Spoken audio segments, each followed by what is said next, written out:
Olá pessoal, tudo bom com vocês? Hoje nós vamos dar continuidade à nossa disciplina de Química Inorgânica. Vamos falar principalmente dos grupos 7A, do grupo 8A e dos elementos de transição.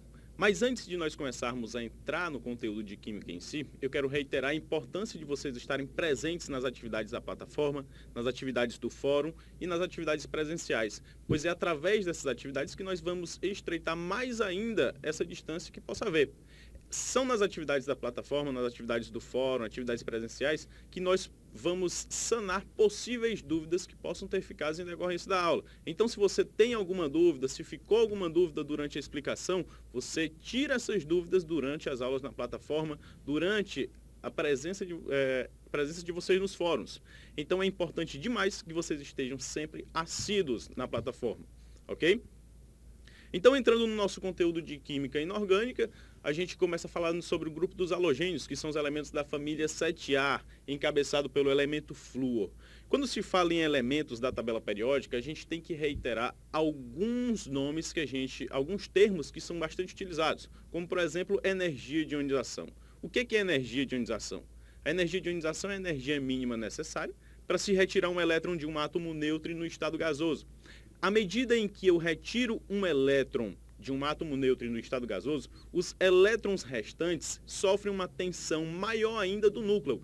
Então, se eu for retirar um segundo elétron, a energia que esse átomo vai ter que absorver para poder retirar esse elétron vai ser bem maior do que a primeira energia. Então, a energia de ionização é isso. À medida em que você retira um elétron de um átomo neutro no estado gasoso, você vai ter que fornecer mais energia. O átomo tem que absorver mais energia para poder retirar os elétrons em sequência.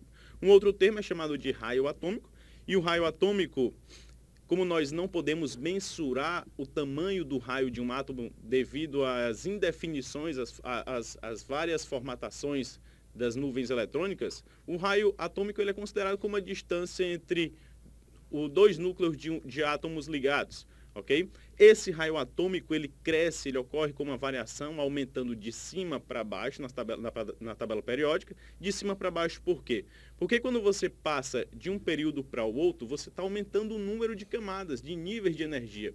Então, se você está no primeiro nível, na primeira camada, você vai ter esse átomo, ele apresenta uma distância pequena quando comparado a um elemento que está lá no quinto nível, na quinta camada. Ele já vai apresentar 5 camadas.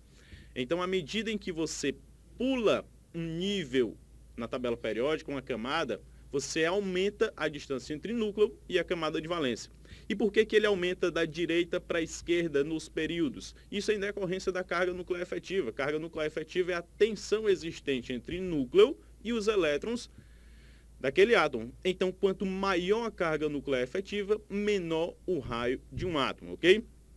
Outra coisa que nós devemos relembrar sempre é a eletronegatividade. O que é eletronegatividade? É a tendência que um átomo tem de atrair mais fortemente um elétron do que o outro. Essa eletronegatividade, bem como a energia de ionização, ela aumenta da esquerda para a direita e de baixo para cima na tabela periódica, seguindo o fluxo contrário do raio, que vai aumentar de cima para baixo e da direita para a esquerda. Pois dando continuidade, gente, a gente começa a falar agora sobre os elementos da família 7A, o grupo dos halogênios. Esses elementos, ele é encabeçado pelo flúor, que apresenta o número atômico 9, e relembrando, esses elementos eles apresentam configuração eletrônica na camada de valência sendo NS2-NP5. O que isso quer dizer? Quer dizer que a camada de valência deles apresenta 7 elétrons. Portanto, para que eles possam adquirir a estabilidade de um gás nobre, ou seja, atingir o octeto, 8 elétrons na camada de valência, eles necessitam ganhar apenas um elétron. Ah, professor, então quer dizer que o NOx desses elementos da família 7A vai ser menos 1. Exatamente, mas ele vai ser menos 1 apenas para o flúor. E a gente vai ver por que ele vai ser menos 1 apenas para o flúor. Todos os outros elementos da família, cloro, bromo, iodo, astato, eles apresentam um NOx variado de menos 1 a mais 7. Ok? Falando sobre algumas características dos elementos desse grupo, a gente começa a falar do flúor. Esse flúor ele é o halogênio mais abundante na tabela periódica, ele é obtido através do fluoreto de hidrogênio. Ele é o elemento mais oxidante na tabela periódica. Então, para você poder obter esse flúor dos compostos que ele forma, não é qualquer elemento que vai oxidá-lo. Por quê? Porque ele é um dos elementos mais fortemente oxidantes da tabela periódica. Ele é um gás reativo, quase incolor, e na indústria ele é muito utilizado para a produção de combustível nuclear, de combustível você possa trabalhar na usina nuclear. Esses combustíveis nucleares, por exemplo, na forma do hexafluoreto de urânio, eles fornecem uma quantidade muito grande de energia. Se você observar, o átomo de flúor, ele é um átomo pequeno. E essa propriedade do átomo do flúor ser muito pequeno pode provocar um estado de oxidação variável nos átomos em que ele pode se ligar. Por exemplo, se nós tivermos o hexafluoreto de iodo, que é um composto formado por 6 átomos de flúor e um átomo de iodo. Ou melhor, o heptafluoreto de iodo. São 7 átomos de flúor e um átomo de iodo. Esses 7 átomos de flúor irão ficar em volta do átomo do iodo, pelo fato dele ser muito pequeno, dele ser um átomo pequeno, eles conseguem se comportar ao redor desse átomo de iodo, e pelo fato deles serem extremamente eletronegativos, ou seja, eles atraíram com uma força muito grande os elétrons do iodo, ele provoca um estado de oxidação muito grande no iodo. Teoricamente, pelo fato do iodo dele pertencer à família 7A, ele tem um estado de oxidação -1. Mas se você for pegar a molécula do heptafluoreto de iodo, você já vai ter um estado de oxidação +7 para o iodo. Então o flúor, ele tem essa capacidade de alterar drasticamente o NOx dos elementos químicos em decorrência da sua alta eletronegatividade e do seu pequeno tamanho. No caso dos fluoretos, que são os compostos formados por flúor, eles são extremamente insolúveis em água. Por quê? Porque pelo fato deles serem pequenos, deles apresentarem raios pequenos, pequenos tamanhos, a energia do seu cristalino é muito grande. A energia do seu retículo cristalino é muito grande. Então, para provocar a diluição ou a dissolução desses compostos em água, é necessária uma grande quantidade de energia. Tanto que, se você for observar, apesar do flúor ser o halogênio que é encontrado em maior quantidade na crosta terrestre, se você for observar, os cloretos, que são compostos de cloro, eles apresentam diluídos em uma quantidade bem maior. Um exemplo disso são as águas dos oceanos, dos mares. Você observa que os compostos de cloro, eles estão em grande quantidade nas águas do oceano. Isso é em decorrência de quê? Da baixa solubilidade dos compostos de flúor. Ok? Dando continuidade, a gente vai falar sobre o cloro. O cloro, ele também, como o flúor, ele é um elemento extremamente oxidante, ele tem um alto índice de oxidação, ele é um elemento extremamente eletronegativo, ele tende a ganhar elétrons com uma facilidade muito grande, ok? Ele é um dos produtos, esse cloro ele é obtido através da eletrólise do próprio cloreto de sódio, que é encontrado, ou do próprio sal, tipicamente falando sal de cozinha, você pode encontrá-lo nas águas do mar e tratá-lo, ok? Pelo processo correto. Ele tem uma facilidade muito grande de oxidar os metais e, assim como o flúor, ele altera e muito o NOx dos elementos aos quais ele se liga. Então, vários metais apresentam estados de oxidação variáveis quando estão ligados com o cloro. Esse flúor, ele é usado muito na indústria, principalmente para a produção de inseticidas, para a produção de plásticos ou mesmo de solventes, ok? O bromo. O bromo ele é um elemento químico na tabela que faz parte dos calcogênios, que a gente observa aqui, que ele vai estar no estado líquido. A temperatura ambiente, ele está no estado líquido, e que ele tem uma coloração marrom, avermelhada, e que a gente encontra ele na forma diatômica de Br2. Observe o seguinte, ó, esses elementos eles apresentam variações suaves nas suas propriedades físicas. Então, dos elementos que nós vimos até agora, elementos da família 1A, 2A, 3A, 4A, 5A e 7A, os elementos da família 7A são os que apresentam variações mais próximas umas das outras, mais próximas de cada elemento. Os pontos de fusão e ebulição crescem normalmente de cima para baixo no grupo, e você observa que o flúor, o cloro são gases a 25 graus Celsius, o bromo é líquido e o iodo e o astato são sólidos, ok? Essas são as principais características dos compostos da família 7A ou do grupo dos halogênios. Seguindo em frente, pessoal, a gente começa, dando continuidade, a gente fala sobre os gases nobres. Por que esses gases são chamados de nobres? Esses gases são chamados de nobres porque, até pouco tempo atrás, acreditava-se que esses elementos eram extremamente inertes, ou seja, eles não reagiam e eles eram encontrados na forma diatômicas no ambiente. Então, eles não tinham uma facilidade muito grande de reagir. Então, eles tinham uma baixa reatividade. Hoje, sabe-se que nós podemos sintetizar com a aparelhagem correta, com os elementos químicos corretos, com as substâncias corretas, podemos sintetizar compostos de elementos dos gases nobres, como, por exemplo, o tetrafluoreto de xenônio. Mas, na sua maioria, eles encontram-se na forma monoatômica e a gente começa a falar de algumas características desses elementos.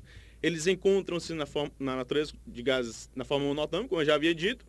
Juntos, eles formam 1% da massa da atmosfera. E lembrando, gente, se eles são os elementos da família 8A, eles vão apresentar 8 elétrons na camada de valência, preenchendo assim o seu octeto. Então, eles são extremamente estáveis e muito pouco reativos.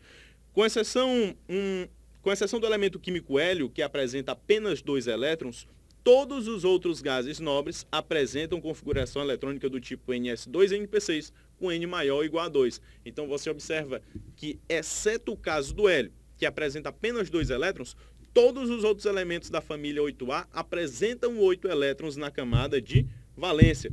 São extremamente estáveis. Falando aqui agora das características de cada elemento desse, todos os elementos, com exceção do hélio e do argônio, e do criptônio, todos os outros elementos químicos, eles são obtidos a partir da destilação do próprio ar, pela destilação fracionada do ar. Uma característica importante é que o argônio ele é o terceiro gás mais abundante na atmosfera, perdendo apenas para o nitrogênio e para o oxigênio. O hélio é o segundo elemento mais abundante no universo, perdendo apenas para o hidrogênio. Quando se fala de hélio, nós temos que ter em mente que o hélio ele é muito pouco reativo. E pelo fato dele ser muito pouco reativo, ele é muito pouco encontrado na atmosfera, como a gente encontra, por exemplo, o gás hidrogênio. Esse hélio ele apresenta uma densidade muito baixa, apesar de, nas mesmas condições de temperatura e pressão, ele ser 2 vezes mais denso do que o hidrogênio. Mas, pelo fato do hidrogênio ser muito reativo, nós o encontramos na atmosfera com uma frequência bem maior do que o hélio. Tanto que o hélio, apesar de ser 2 vezes mais denso do que o hidrogênio, ele ainda é muito rápido e consegue escapar da atmosfera terrestre. Ok? Esse elemento químico hélio, ele é encontrado na sua maioria em sedimentações rochosas, mais especificamente em grandes quantidades no estado do Texas, nos Estados Unidos. Por quê? Porque essa sedimentação rochosa, que contém esse elemento químico hélio, ele sofreu alguns bombardeamentos de partículas alfas em decorrência de elementos radioativos. Então, alguns elementos radioativos, ao emitirem partículas alfa, lembrem-se, partículas alfa são núcleos de hélio. Então, quando esses núcleos de hélio foram liberados para o meio e esse meio forneceu elétrons para esses núcleos de hélio, houve a formação do átomo de hélio. Então, principalmente no estado do Texas, nos Estados Unidos, a gente tem essa incidência do elemento químico hélio, ok? Continuando, gente, quando a gente fala do hélio, ele é um gás extremamente muito pouco denso, sua densidade é muito baixa. Pelo fato dele ser pouco denso, a gente pode encontrar esse gás hélio principalmente sendo utilizado para poder inflar dirigíveis. Através do gás hélio, pelo fato dele ser pouco denso e pelo fato também dele ser pouco inflamável, a gente pode encontrá-los em dirigíveis, ok? Outros elementos químicos, como o neônio, ele é muito utilizado principalmente na produção de letreiros de propagandas. Quando você incide uma corrente elétrica, ocorre a formação de uma luminosidade, e essa luminosidade ela é muito utilizada na propaganda de letreiros, em letreiros de ruas ou qualquer propaganda que seja. No caso do criptônio, a gente tem também a mesma propriedade, só que a formação de uma luz diferente, uma coloração diferente. Esse criptônio ele é utilizado principalmente em aeroportos, porque ele forma uma luz branca intensa. Então, quando se promove a incidência de uma corrente elétrica para ela passar através do gás criptônio, ele vai provocar exatamente essa coloração intensa, essa luz branca intensa, que serve de sinalização nos aeroportos, ok? Dando continuidade, a gente vem aqui, ó, o xenônio forma vários compostos com flúor e o oxigênio, apresentam interações intermoleculares muito fracas, que são as forças de Van der Waals, apresentam baixos pontos de fusão e ebulição. Então lembre-se, gente, ó, que pelo fato da interação intermolecular entre esses elementos químicos ser muito baixa, consequentemente o ponto de fusão e ebulição deles vai diminuir. Lembre-se que dependendo do tipo de ligação interatômica, intermolecular, na verdade, dependendo desse tipo de ligação, ele vai influenciar diretamente nos pontos de fusão e ebulição dessas substâncias. Quanto mais forte uma ligação intermolecular, maior vai ser a sua temperatura de ebulição. No caso dos elementos da família 8A, como eles apresentam forças de Van der Waals reduzidas, eles apresentam forças intermoleculares muito fracas, consequentemente os seus pontos de fusão e ebulição também serão muito baixos. Lembrem-se, ó, que energia de ionização é a energia mínima necessária para se retirar um elétron de um átomo neutro no estado gasoso. Em decorrência dessa alta estabilidade que os elementos da família 8A apresentam, a energia de ionização deles é muito alta, muito alta. Então, para você retirar, caso seja necessário retirar um elétron de um elemento químico que pertence à família 8A, é necessária uma energia muito grande, ok? A energia cresce no grupo com a redução do número atômico. Então, à medida em que você tem uma redução no número atômico, você tem uma atração ainda maior entre núcleo e elétron de valência. Essa atração intensa entre núcleo e elétron de valência é quem dificulta a retirada desses elétrons do átomo. Então, à medida em que eu diminuo, que ocorre a diminuição no número atômico desses elementos, eu estou aumentando a intensidade da atração entre núcleo e elétron.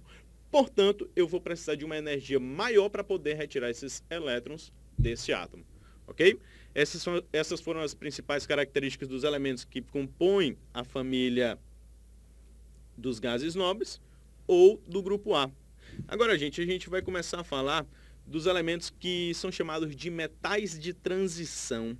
Por que esses elementos são considerados metais de transição? Eles são considerados metais de transição porque eles não têm nem as características dos elementos do grupo 1A e 2A, ou seja, dos elementos do grupo que tem terminação S na sua configuração eletrônica, e nem tem propriedades iguais ao dos elementos do grupo 12 ou 2B, nem dos elementos do grupo 3A em diante, ok? Então ele tem propriedades intermediárias a esses grupos mais reativos que terminam em S, e dos grupos menos reativos que estão lá na família 3A a 8A. Então, eles vão apresentar propriedades intermediárias. Quando se fala em elementos de transição, inevitavelmente, a gente tem que falar sobre ouro, a gente tem que falar sobre cobre, a gente tem que falar sobre zinco. E esses elementos, eles são de extrema importância para a humanidade. Por quê? Porque isso nos remete a final do século XVII, início do século XVIII, mais precisamente na Inglaterra, que foi o início da Revolução Industrial. Essa Revolução Industrial, ela teve como base principal um dos elementos químicos que ainda hoje é excessivamente utilizado, que é o ferro. O ferro, na formação de ligas metálicas através do aço, foi um dos elementos que mais, que mais aumentou a velocidade com que essa Revolução Industrial ocorria. Atualmente, a gente pode considerar como um dos principais elementos químicos o cobre. Por que o cobre? Atualmente, o cobre ele é um dos elementos químicos que apresentam um preço mais considerável no mercado, um preço relativamente barato quando comparado a outros elementos químicos.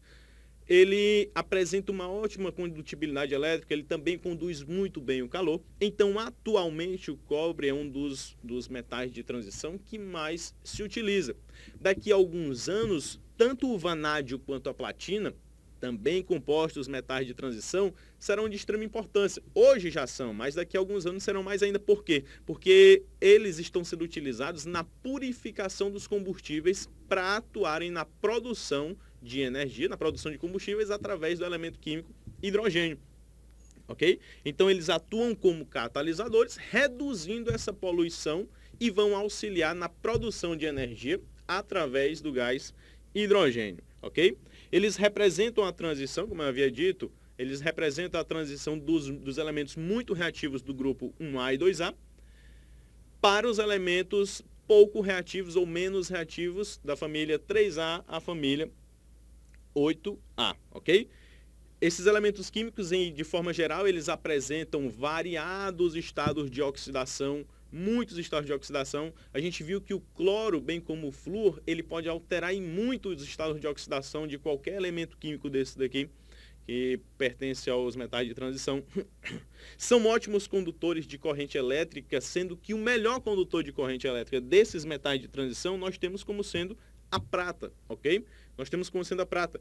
Para não fugir as características dos metais, esses elementos eles apresentam altos pontos de fusão, altos pontos de ebulição, sendo sólidos à temperatura ambiente, com exceção do nosso mercúrio, que vai ter um estado líquido. Se nós observarmos os elementos da família 2B ou 12, que são o zinco, cádmio e mercúrio, eles nem sempre são considerados como metais de transição, mas sim como elementos representativos pertencentes ao grupo 3A. Por quê? Porque as propriedades deles são muito semelhantes às propriedades dos elementos da família 3A. Entretanto, a sua configuração eletrônica tende a terminar em D. Por isso, que esses elementos químicos estão no grupo dos elementos de transição e não na família do boro, apesar de apresentarem propriedades muito semelhantes. Gente, observem o seguinte, se vocês notarem, cada linha dessa dos elementos de transição, eles apresentam 10 elementos em sequência, ok? Eles apresentam 10 elementos em sequência. Por que que isso acontece? Porque esses elementos, eles apresentam uma terminação na configuração eletrônica em D, subnível D. Lembre-se que o subnível dele apresenta 5 orbitais, que comportam no máximo cada orbital 2 elétrons com spins contrários. Portanto, no subnível D eu tenho no máximo 10 elétrons. À medida em que eu acrescento um elétron nesse subnível, eu tenho uma mudança relativamente sensível nas características desse elemento, portanto eu tenho a formação de um novo elemento químico. Observe, à medida em que é introduzido um elétron no subnível D, esses elementos ocorre a mudança de um elemento químico. Então, à medida em que é introduzido à medida em que é introduzido um elétron nesse subnível D, você tem a formação de um novo elemento químico, ok? Falando principalmente dos outros compostos, que são ouro, ferro, o próprio cobre, a prata, a gente tem alguns pontos a serem ressaltados. O ferro, ele é o metal de transição mais abundante na natureza, é o elemento mais abundante no planeta, mas na atmosfera terrestre ele vai ser menos abundante apenas do que o alumínio. Dentre os elementos, ele só é menos abundante que o alumínio. Ele é bastante reativo e na presença do ar ele corrói, ele é corroído, ok? Então ele reage muito bem com o ar e sofre a corrosão, processo de oxidação. E lembre-se, esse ferro ele também está presente no nosso organismo. Está presente nas nossas células sanguíneas, está presente na hemoglobina, que compõe as hemácias, que são as células que vão fazer o transporte do oxigênio, do gás oxigênio, para poder realizar a respiração celular nos nossos tecidos. O cobre ele já é um elemento menos reativo do que o ferro. Pelo fato dele ser um elemento menos reativo, a gente já pode encontrar o cloro puro, digamos assim, na natureza, pelo fato de ele reagir muito pouco. A sua principal utilização é na formação de ligas metálicas. Essas ligas de latão e bronze, por que ocorre a formação de ligas metálicas? Porque esses elementos geralmente são muito maleáveis, são muito fáceis de serem moldados. E na utilização, na mistura dessas ligas metálicas, na formação dessas ligas metálicas, você tem o aumento da rigidez desses elementos, dessas substâncias. Então, o cobre ele é mais duro na forma de liga metálica, como sendo o latão e o bronze. No caso da prata, ele já é um elemento reativo, extremamente reativo, tanto que se você colocar uma peça de prata e deixar por um considerável tempo exposto ao ar do ambiente, ele começa a oxidar, começa a formar uma capa escura sobre essa peça de prata. Ele é obtido como subproduto do cobre e do chumbo, E boa parte dessa prata, ela é utilizada na reciclagem, ela é reciclada pelas empresas de máquinas fotográficas, de indústria fotográfica. E, por último, não menos importante, nós temos o elemento químico ouro. O ouro ele é um metal extremamente nobre. Por que ele é um metal considerado nobre? Bem como os gases nobres que não reagem ou são muito pouco reativos, o ouro também é muito pouco reativo. São poucas as substâncias que conseguem reagir com o ouro. O ouro ele é um elemento químico muito inerte, pelo fato dele ser pouco reativo. Ele é extremamente maleável e o ouro na sua forma pura, ele é o ouro 24 quilates. Mas nós podemos encontrar o ouro 18 quilates, 10 quilates. E o que vai mudar nessa composição dos quilates do ouro é exatamente a quantidade de outros metais presente naquela substância. Então, quando se diz ouro 18 quilates, é que eu tenho uma pureza de 18 quilates do total de 24. Os restantes, para poder formar os 24 quilates, é formado por liga metálica. E por que introduzir essas ligas metálicas no ouro? Por exemplo, quando se vai produzir um colar, um anel, quando se vai produzir uma peça, uma joia, quando vai se produzir relógios ou qualquer objeto que seja, para dar uma rigidez maior. Essas ligas metálicas, como no caso do cobre, eles também tornam essas peças mais rígidas, mais difíceis de serem quebradas, mais difíceis de serem moldadas ou maleadas.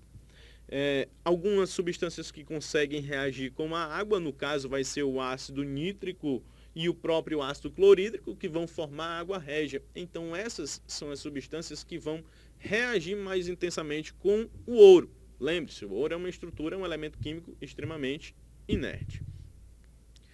Gente, essas foram as nossas principais características dos elementos de transição, dos metais de transição. E eu reafirmo a necessidade da presença de vocês na plataforma. É muito importante que vocês estejam sempre debatendo, participando das atividades do fórum, participando das atividades propostas na plataforma, porque lá nessas atividades vocês terão desafios que serão construídos em cima do estudo de vocês. Então, se vocês mantiverem-se presentes na plataforma, participando das atividades presenciais, participando das atividades do fórum, fatalmente vocês terão um ótimo resultado. Então, eu encontro com vocês lá na plataforma e no que precisarem, podem contar comigo. Se não ficou alguma coisa claro durante essa aula, anote a sua dúvida e durante as nossas atividades na plataforma, podem perguntar que nós as tiraremos. Gente, até mais e até uma próxima. Obrigado.